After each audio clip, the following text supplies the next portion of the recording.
अर्जुन की तपस्या और दिव्य अस्त्र। नमस्कार दोस्तों, आपका स्वागत है हमारे पॉडकास्ट महाभारत कालजयी कहानियां बच्चों और बड़ों के लिए के इस नए भाग में। आज हम आपको सुनाने जा रहे हैं अर्जुन की उस अनोखी कथा की जो उनके वनवास और तीव्र तपस्या के दौरान हुई।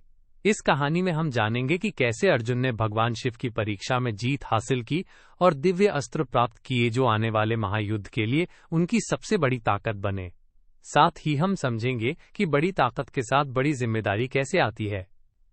तो चलिए सबसे पहले थोड़ा परिचय देते हैं मुख्य पात्रों का। अर्जुन जो पांडवों में सबसे निपुण धनुर्धर और युद्ध कौशल के धनी थे। वे धर्म और न्याय के प्रति कटिबद्ध थे, पर उनकी आत्मा में कभी कभी अहंकार भी जागता था, खासकर अपनी युद्ध कुशलता को लेकर। अर्जुन का ये अध्याय उस समय का है जब उन्हें कौरवों से लड़ने के लिए नई शक्तियों की जरूरत थी।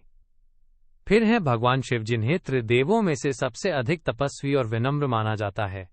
इस कथा में वे एक साधारण शिकारी के रूप में प्रकट होते हैं ताकि अर्जुन की परीक्षा ले सकें। और अंत में इंद्रदेव, जो देवताओं के राजा हैं, और अर्जुन के स्वर्गीय पिता भी, जो उन्हें दिव्य अस्त्रों से सज्जित करते हैं। अब समय है उस काल का जब पांडव अपने 13 वर्षों के वनवास में थे। जैसे जैसे युद्ध की घड़ी नजदीक आ रही थी, अर्जुन को अपनी शक्ति को और बढ़ाना था। उन्होंने कठोर तपस्या की ठानी था कि वे भगवान शिव की अनुकंपा प्राप्त कर सकें। तो कहानी कुछ ऐसी है। अर्जुन हिमालय की ठंडी चोटियों पर तपस्या में लीन थे। दिन रात बिना भोजन और आराम के उन्होंने भगवान शिव की भक्ति में डूबे रहे। लेकिन उनकी तपस्या केवल भक्ति नहीं थी, उसमें थोड़ा अहंकार भी था। मैं सबसे श्रेष्ठ धनुर्धर हूं, मुझे शिव से सबसे बड़ा अस्त्र मिलेगा।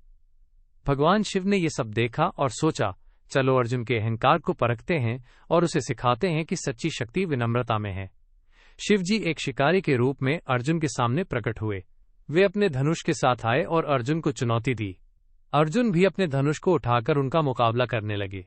दोनों के बीच तीव्र युद्ध शुरू हुआ, जिसमें तीरों की बारिश हो रही थी, लेकिन कोई भी पीछे नहीं हट रहा था।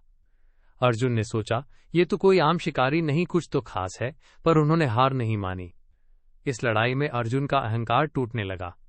जब उन्होंने देखा कि शिवजी कितने शांत और संयमित हैं, तो उन्होंने अपनी विनम्रता दिखानी शुरू की। उन्होंने शिवजी से क्षमा मांगी और अपनी हार स्वीकार कर ली। यहां से कहानी का सबसे महत्वपूर्ण मोड़ आता है। भगवान शिव प्रसन्न हुए और अपनी असली रूप में प्रकट हुए। उन्होंने अर्जुन को बताया कि सच्ची शक्ति अहंकार में नहीं बल्कि विनम्रता और धर्म के पालन में है। इसके बाद उन्होंने अर्जुन को पाशुपतास्त्र दिया, एक ऐसा दिव्य अस्त्र जो युद्ध में अत्यंत प्रभावशाली था। इतना ही नहीं, इंद्रदेव ने भी अर्जुन को स्वर्ग से कई और दिव्य अस्त्र भेंट किए, जैसे वज्रास्त्र, आकाशास्त्र और अन्य शक्तिशाली हथियार जो आने वाले युद्ध के लिए अर्जुन की सुरक्षा सुनिश्चित करेंगे। इस पूरी घटना से हमें क्या सीख मिलती है? पहली बात, चाहे हमारी क्षमता कितनी भी बड़ी हो, अगर हम उसमें अहंकार लेकर चलेंगे तो वो हमारी सबसे बड़ी कमजोरी बन सकती है। अर्जुन की तरह में भी अपनी ताकत को समझदारी और विनम्रता से उपयोग करना चाहिए। दूसरी बात, जब हमें कोई बड़ी जिम्मेदारी दी जाती है, चाहे वो परिवार में हो, स्कूल में या समाज में, तो हमें उसकी ताकत को सही दिशा में लगाना चाहिए। अर्जुन ने भी अपने अस्त्रों का उपयोग धर्म और न्याय के लिए किया, की स्वार्थ के लिए। तो दोस्तों, याद थी अर्जुन की तपस्या और भगवान शिव से पाशुपतास्त्र प्राप्ति की कथा। एक साधारण शिकारी के रूप में आई शिव की परीक्षा ने अर्जुन की आत्मा को परखा, उनका अहंकार तोड़ा और उन्हें सच्ची शक्ति का एहसास कराया। आशा है आपको ये कहानी पसंद आई होगी और ये आपके लिए प्रेरणादायक भी रही होगी। अगली बार हम महाभारत की किसी और अद्भुत कथा के साथ फिर मिलेंगे। तब तक के लिए ध्यान रखें, विनम्रता से बड़ी कोई ताकत नहीं होती। धन्यवाद और जय श्री कृष्ण।